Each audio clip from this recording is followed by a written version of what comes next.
Mes amis Gémeaux, bonjour et bienvenue sur la chaîne Tarot à merveille. Pour votre tirage général, ceux qui me découvrent, soyez les bienvenus. J'espère que vous allez bien. Allez, c'est parti! En ce moment même, pendant que vous écoutez ces mots, quelqu'un pense à vous. Pas vaguement, pas distraitement.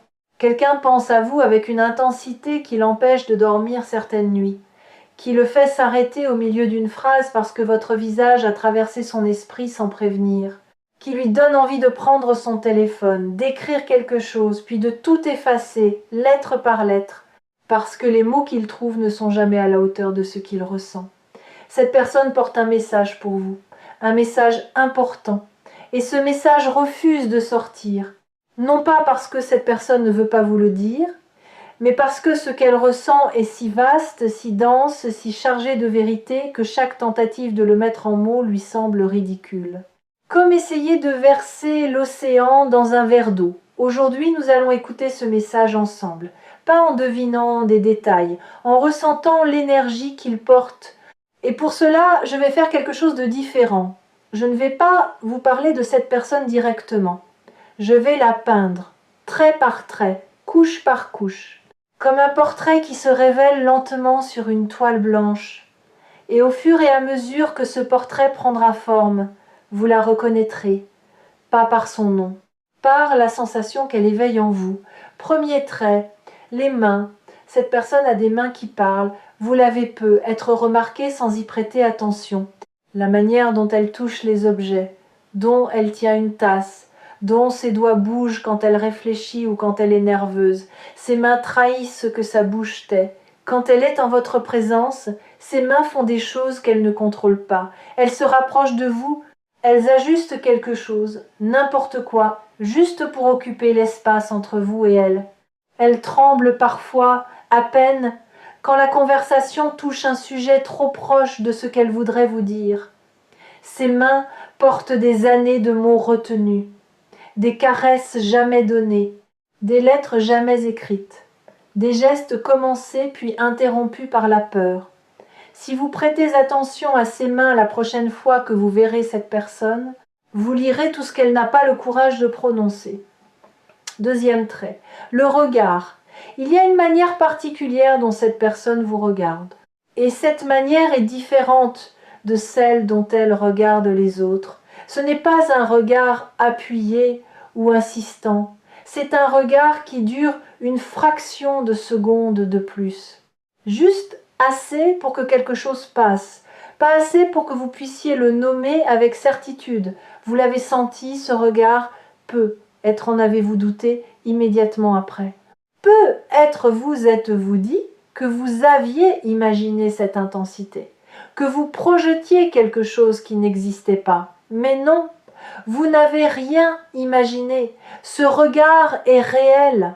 Et ce qu'il contient est précisément le message que cette personne n'arrive pas à formuler. Dans ce regard, il y a de l'admiration. Pas l'admiration bruyante et démonstrative, l'admiration silencieuse de quelqu'un qui voit en vous des qualités que vous ne voyez pas en vous-même, qui est fasciné par votre manière de traverser les difficultés avec une grâce que vous ne mesurez pas, qui observe votre force et qui se dit, sans jamais l'exprimer, « Comment fait-il ? Comment fait-elle ? Comment peut-on porter autant de choses et rester encore debout, encore tendre, encore capable de rire ?» Ce regard porte aussi de la peur de vous perdre.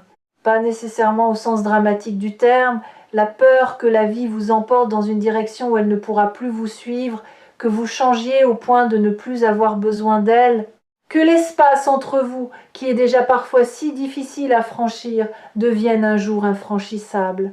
Cette peur, elle ne vous la montrera jamais. Elle la porte en silence, comme un poids caché sous un manteau trop large. Troisième trait, les silences. Vous avez partagé des silences avec cette personne, des silences qui n'étaient pas vides, des silences lourds d'une densité particulière, ces moments où la conversation s'arrête et où au lieu du malaise habituel il y a autre chose, une plénitude, une présence, comme si les mots n'étaient plus nécessaires parce que quelque chose de plus profond circulait entre vous. Ces silences sont rares. La plupart des gens les fuient. Ils les remplissent de bruit, de rires nerveux, de remarques sans importance.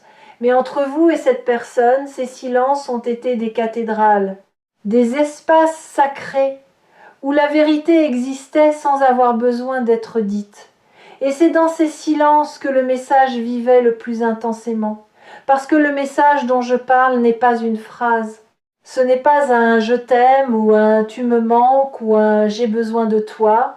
C'est quelque chose de plus vaste que n'importe laquelle de ces formules. C'est une reconnaissance. La reconnaissance d'un lien qui dépasse les catégories habituelles, qui ne rentre pas dans les cases de l'amitié, de l'amour, de la famille, du simple attachement. Un lien qui est tout cela à la fois et rien de tout cela en même temps. Un lien qui existe dans une dimension que le langage ordinaire n'a pas encore appris à nommer. Quatrième trait, la mémoire. Cette personne se souvient de choses que vous avez oubliées, des détails insignifiants que vous avez laissés tomber au bord du chemin et qu'elle a ramassés sans que vous le sachiez. La couleur du pull que vous portiez un certain jour. Une phrase que vous avez prononcée en passant et qui l'a marquée de manière disproportionnée. La manière dont vous avez ri à un moment précis. L'expression de votre visage quand vous pensiez que personne ne vous regardait. Elle a archivé tout cela. Pas consciemment. Pas dans un journal ou dans des notes sur son téléphone. Dans cette mémoire involontaire qui ne retient que ce qui touche le cœur, et cette collection de fragments, de miettes de votre existence que vous considériez comme sans importance, constitue pour elle un trésor. Un trésor qu'elle porte en secret et qu'elle n'osera peu être jamais vous montrer. Il y a quelque chose de bouleversant dans le fait d'être remembré par quelqu'un à ce point. Bouleversant parce que nous vivons dans un monde d'oubli rapide. Les conversations s'évaporent, les visages se confondent, les promesses se dissolvent dans la vitesse du quotidien. Et pourtant, il existe une personne pour qui vous n'êtes pas un passage, pour qui vous n'êtes pas un visage parmi d'autres dans le flux incessant des jours. Vous êtes un ancrage, un point fixe dans son univers en mouvement. Et cette fixité, cette permanence que vous occupez dans l'esprit de quelqu'un d'autre, c'est l'une des formes les plus pures de l'amour. Pas l'amour spectacle, pas l'amour déclaration, l'amour attention, l'amour qui observe, qui retient, qui chérit en silence ce que les autres laissent filer. Et vous, de votre côté, sans le savoir, vous faites la même chose. Vous aussi, vous portez des fragments de cette personne. Des souvenirs que vous n'avez pas archivés volontairement, mais qui remontent parfois à des moments inattendus, en entendant une certaine musique, en passant devant un certain lieu, en sentant un certain parfum dans l'air. Ces résurgences ne sont pas des accidents de mémoire, ce sont des preuves que le lien existe dans les deux sens, que le fil qui vous relie est tendu des deux côtés, que le message ne circule pas dans un seul sens, mais dans les deux, même si aucun des deux n'ose encore le dire à voix haute. Pourquoi vous raconte-je tout cela? Pourquoi est-ce que je peins ce portrait avec autant de détails? Parce que le message que cette personne veut vous dire, vous ne pourrez le recevoir que si vous comprenez d'abord la profondeur du lieu d'où il vient. Un message n'est pas seulement des mots, c'est un paysage. C'est un écosystème entier, de sentiments, de souvenirs, de peur et d'espoir, qui convergent en un seul point d'expression. Et si vous recevez ce message sans voir le paysage qui le porte, vous le réduirez à sa surface. Vous entendrez les mots, mais vous manquerez la musique. Alors voici le message, tel que je le perçois, tel qu'il vibre dans l'énergie de cette lecture. Et je vous demande de l'écouter, non pas avec vos oreilles, mais avec cet endroit en vous qui reconnaît la vérité quand elle se présente. Le message est celui-ci. Vous avez compté, vous comptez, et vous compterez toujours. Cela semble simple, presque banal, dit comme ça. 3 phrases, quelques mots, mais ne vous y trompez pas. Les vérités les plus profondes tiennent rarement dans des paragraphes entiers. Elles tiennent dans des éclats, des fulgurances. Des mots si justes qu'ils n'ont besoin d'aucune décoration pour toucher l'endroit exact où ils doivent aller. Mais laissez ces mots infuser. Laissez-les descendre au-delà de votre mental, au-delà de votre première réaction, jusqu'à cet endroit en vous qui doute de sa propre importance, cet endroit qui se demande dans les moments de solitude si quelqu'un pense réellement à lui, si son absence serait remarquée, si sa présence fait une différence. La réponse est oui. Et cette personne est la preuve vivante de ce oui. Vous avez touché cette personne d'une manière que vous ne soupçonnez pas. Pas par un grand geste héroïque, pas par un discours inspirant, par votre manière d'être, votre manière de rester humain quand il aurait été plus facile de se blinder, votre manière de poser une question sincère quand tout le monde se contente de réponses de surface, votre manière d'être présent, vraiment présent, dans un monde où la plupart des gens ne font que passer. Cette personne a vu cela. Elle l'a vu et elle ne l'a jamais oublié. Et le message qu'elle porte, ce message trop grand pour les mots, c'est sa manière de vous dire « tu n'es pas invisible, tu n'as jamais été invisible. Et le jour où tu sauras à quel point tu comptes pour moi, tu ne douteras plus jamais de ta valeur. Maintenant, je vais vous confier quelque chose que cette personne ne sait pas elle-même, quelque chose que seul un regard extérieur peut percevoir. Cette personne est en train de changer, pas à cause de vous, grâce à vous. Votre existence dans sa vie a agi comme un catalyseur silencieux. Vous avez éveillé en elle des parties d'elle-même qu'elle ne connaissait pas. De la douceur là où il y avait de la rigidité, du courage là où il y avait de la résignation, de la profondeur là où il y avait du pilotage automatique. Elle ne fait pas le lien entre ces changements et vous. Elle ne sait pas que c'est votre influence, subtile et constante, qui a initié ce mouvement intérieur. Mais vous le savez maintenant. Et cette connaissance porte une responsabilité douce.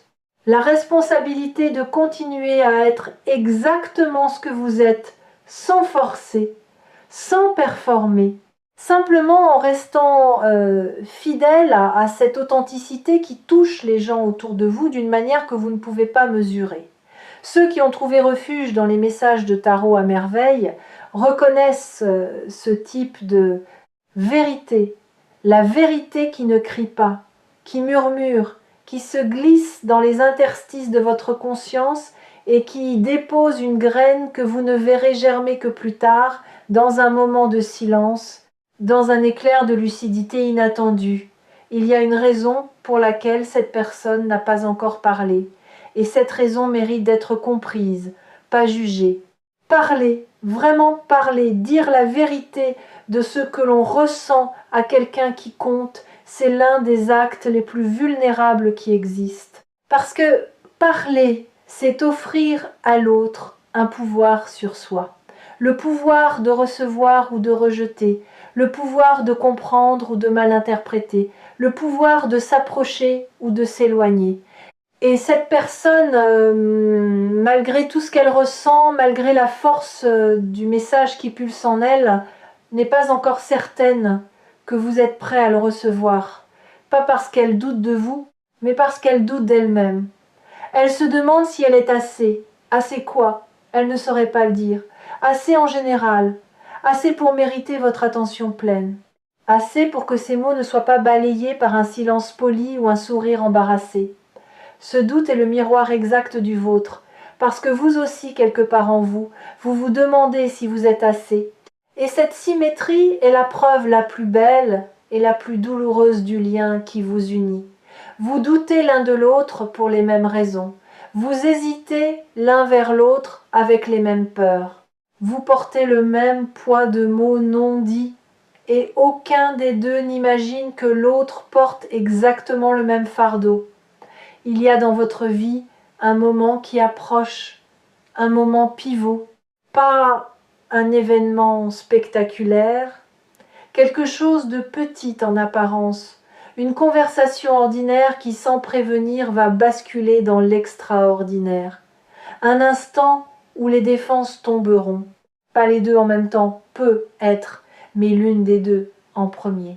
Et ce premier mouvement d'ouverture créera l'espace pour le second, comme un premier flocon qui annonce la neige, comme un premier mot qui ouvre un discours entier, Ce moment ne peut pas être forcé, il ne peut pas être planifié, il se produira quand les conditions intérieures seront réunies, quand la lassitude de taire sera plus forte que la peur de parler, quand le poids du silence deviendra plus lourd que le risque de la vérité. Et ce point de basculement, il approche. Pour vous comme pour cette personne. Je veux vous raconter comment fonctionne ce type de basculement parce que le comprendre va vous aider à le reconnaître quand il se produira. Les grands moments de vérité entre deux êtres humains ne surviennent presque jamais dans les circonstances idéales. Ils ne se produisent pas au coucher du soleil, avec la bonne musique en arrière-plan et les mots parfaits au bout de la langue.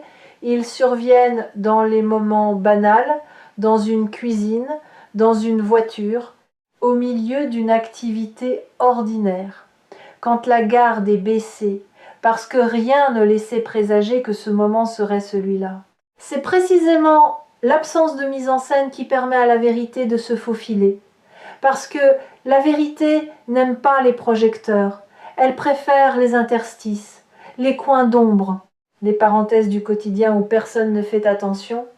Alors quand ce moment viendra, il ne ressemblera pas à ce que vous imaginez, il sera plus petit, plus humble, plus tremblant et infiniment plus beau que n'importe quel scénario que votre mental aurait pu construire.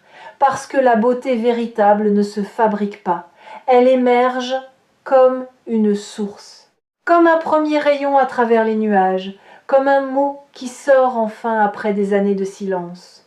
Votre rôle en attendant n'est pas de pousser, de provoquer, d'arracher des mots à quelqu'un qui n'est pas encore prêt.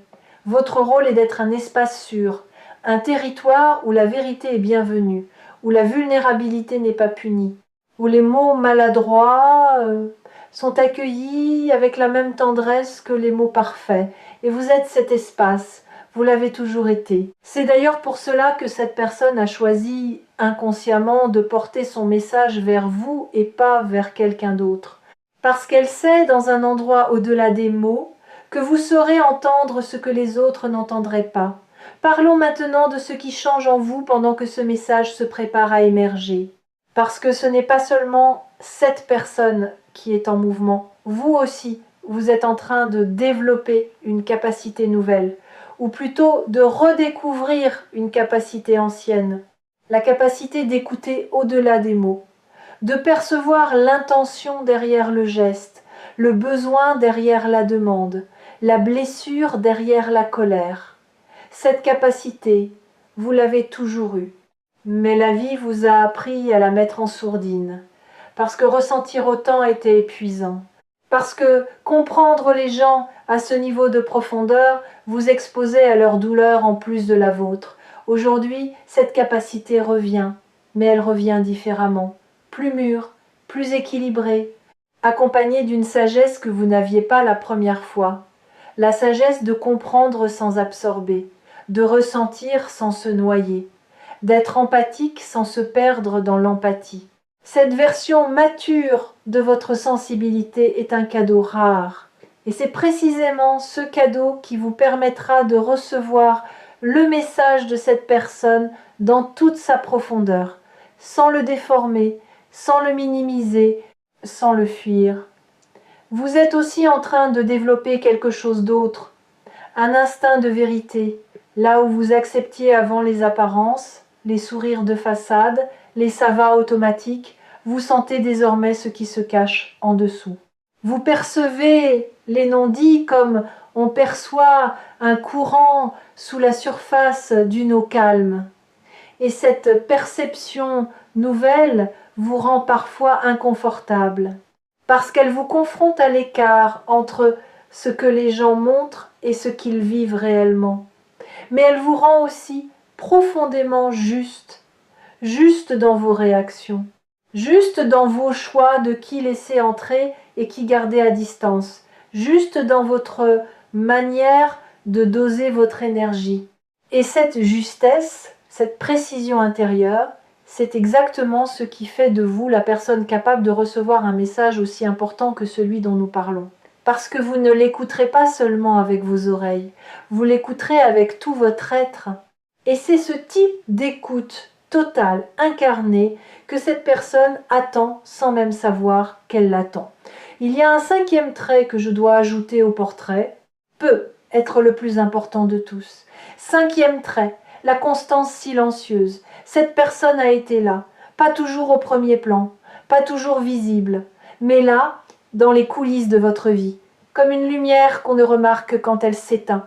Elle a été là dans vos moments de joie, se réjouissant pour vous avec une sincérité que vous n'avez peu, être pas pleinement perçue. Elle a été là dans vos moments de chute, tendant une main discrète que vous avez peu, être à peine remarquée parce que vous étiez trop occupé à tomber. Elle a été là dans votre silence, dans votre absence même, continuant à penser à vous avec une fidélité que le temps n'a pas érodée. Cette constance est la forme la plus pure de ce que cette personne essaye de vous dire, parce que les mots peuvent mentir, les gestes peuvent être calculés, mais la constance, elle, ne triche pas. On ne reste pas présent pour quelqu'un pendant des mois, des années, par obligation ou par habitude. On reste parce que quelque chose en nous reconnaît quelque chose en l'autre, quelque chose qui dépasse la raison, quelque chose qui résiste à l'usure du temps et à l'érosion de la distance. Ce portrait est maintenant suffisamment avancé pour que vous commenciez à voir, pas avec les yeux, avec le cœur. La personne que je viens de peindre, vous la reconnaissez, peut être avec surprise, peut être avec émotion, peut être avec une forme de soulagement, comme quand on entend enfin à voix haute ce qu'on savait tout bas depuis longtemps. Si les énergies captées ici sur Tarot à merveille sont aussi précises aujourd'hui, c'est parce que ce message refuse d'attendre plus longtemps. Il a été contenu trop longtemps, il a mûri dans le silence jusqu'à atteindre une densité qui le rend presque impossible à retenir. Et quand un message atteint ce degré de maturité, il trouve toujours un chemin pour sortir. Parfois par les mots, parfois par un geste, parfois par un regard qui dure une seconde de trop et qui dit tout. Ce que je vous demande maintenant, c'est de ne pas fermer la porte. Si vous avez identifié cette personne, si son visage est apparu dans votre esprit pendant cette lecture, ne laissez pas votre mental reprendre le contrôle. Ne laissez pas la voix du doute vous convaincre que vous avez tout inventé, que vous projetez vos propres désirs, que c'est impossible. Parce que cette voix ne protège rien, elle empêche tout.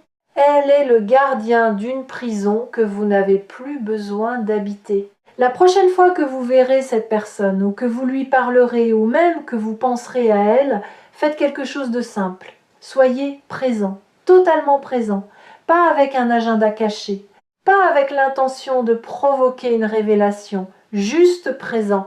Et dans cette présence, laissez l'espace exister entre vous sans essayer de le remplir. Parce que c'est dans cet espace que le message pourra enfin respirer, qu'il pourra prendre la forme qu'il choisira. Motte, geste, regard ou silence habité. La forme n'a aucune importance. C'est le contenu qui compte. Et le contenu est déjà là, vibrant, vivant, attendant sa permission de naître. Vous méritez d'entendre ce message, pas parce que vous êtes parfait, parce que vous êtes réel. Parce que dans un monde de surface, vous êtes quelqu'un de profondeur, et la profondeur attire la profondeur. Toujours, le portrait est terminé, la toile est devant vous. Et la personne qui vous regarde depuis cette toile a quelque chose à vous dire, quelque chose de très important, quelque chose qui, une fois dit, ne pourra plus être non dit, et qui changera la couleur de tout ce qui viendra après. Soyez prêts. Non pas en vous préparant à un discours ou à une confrontation, en préparant votre cœur à recevoir, en desserrant le poing que vous gardez fermé depuis si longtemps par peur de ce que l'ouverture pourrait coûter. Et croyez-moi, l'ouverture coûte toujours moins cher que la fermeture. Toujours. Parce que la fermeture vous protège peut être de la douleur, mais elle vous prive aussi de tout le reste, de la joie, de la connexion. De cette sensation irremplaçable d'être vu par quelqu'un qui vous connaît vraiment. Prenez soin de ce lien. il est plus précieux que vous ne le pensez.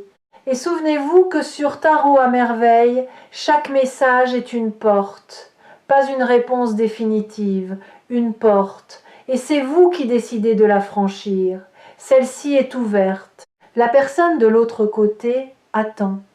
Et ce qu'elle a à vous dire vaut chaque seconde de patience, chaque battement de cœur et chaque pas que vous ferez pour la rejoindre.